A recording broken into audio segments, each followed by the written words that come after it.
Serial यह रिश्ता क्या कहलाता है कि आने वाले ट्रैक में दिखाया जाएगा कि अरमान से बदला लेने के लिए क्रिश अब बहुत बड़ा और खतरनाक कदम उठाने वाला है।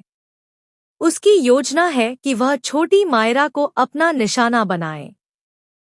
वह मायरा को किडनैप करना चाहता है ताकि अरमान और अभीरा को मानसिक रूप से तोड़ा जा सके और उन्हें तकलीफ देकर बदला लिया जा सके।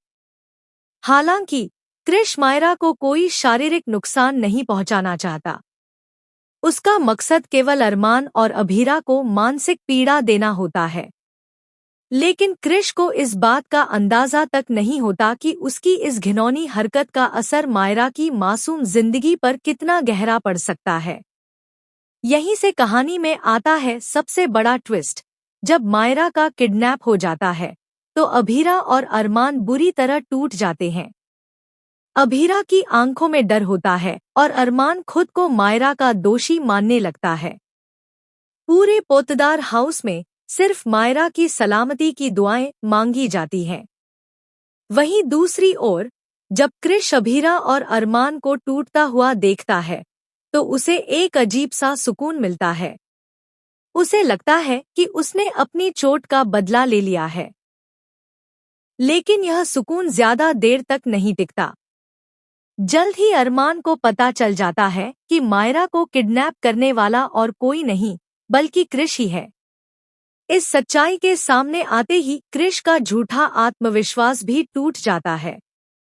उसे एहसास होता है कि उसने बदले की भावना में अंधा होकर जो कुछ किया, उससे एक मासूम बच्ची की जिंदगी खतरे में डाल दी। क्रिश खुद को आईने में देखने से भी डरने लगता है। वह सोचता है, मैं इतना गिर कैसे गया? मैं इतना घटिया इंसान कैसे बन गया? अब कहानी एक नई दिशा में जाती है। क्रिश अपनी गलती सुधारने का फैसला करता है।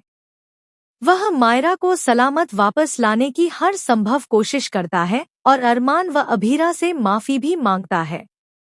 अब सवाल यह है, क्या क्रिश सच में बदल पाएगा? क्या अरमान और अभीरा इस सदमे के बाद फिर से एक हो पाएंगे? क्या मायरा की सलामती से जुड़ा यह हादसा सब कुछ पहले जैसा बना पाएगा? या फिर इस हादसे से रिश्ते और भी उलझ जाएंगे? आपको क्या लगता है? क्या अब अरमान और अभीरा को फिर से एक हो जाना चाहिए? अगर आप चाहें तो मैं इस स्क्रिप्ट को और ड्रामेटिक या प्रोमो स्टाइल में भी बदल सकता हूं।